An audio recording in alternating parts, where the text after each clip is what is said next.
qarang, bitta narsani sizlarga hozir aytaman. Birinchi navbatda odamning ruhiyati tirilishi kerak. Ruhiyat nimadan tiriladi? Birinchi odamlarni kechirishdan. Kechirishning eng oson yo'li odamlar kechirmayman deydi. Nimaga, qanday kechiray deydi. Kechira olmayman.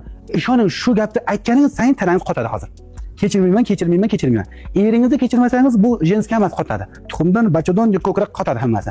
Yoki bo'lmasa erkaklar qahr-g'azab saqlashangiz qotadi hammasi.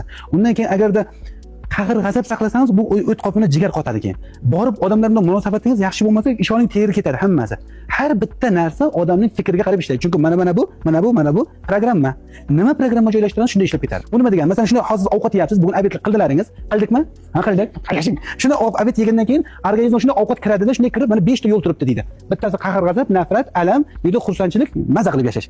Siz qaysi yo'lda turgan bo'lsangiz, shu tomonga qarab ovqat ketib qoladi hozir. Agarda xo'jayin ko'rsataman deb turgan bo'lsangiz, ishonib shu tomonga shit ketib qoladi ovqat. Ana endi shu tomonga shunday boradi-da, sizni kasal qiladigan dori ishlab chiqarib beradi sizga. Yegan ovqatingiz kasal bo'lib chiqadi. Agarda siz "Vau, mazzazor xo'jayin, baxtli yashaymiz" desangiz, shunday bu tomonga qarab yuradi hozir. Shu odam shuning uchun doim xursand bo'lib turish kerak. Nimagaki, Alloh taolo bergan hayotdan shukr qilsa, Alloh taolo bergan ne'matga shukr qilsa, ishoning ozgina bir og'iz ovqat yesangiz tana ishlab ketib qoladi.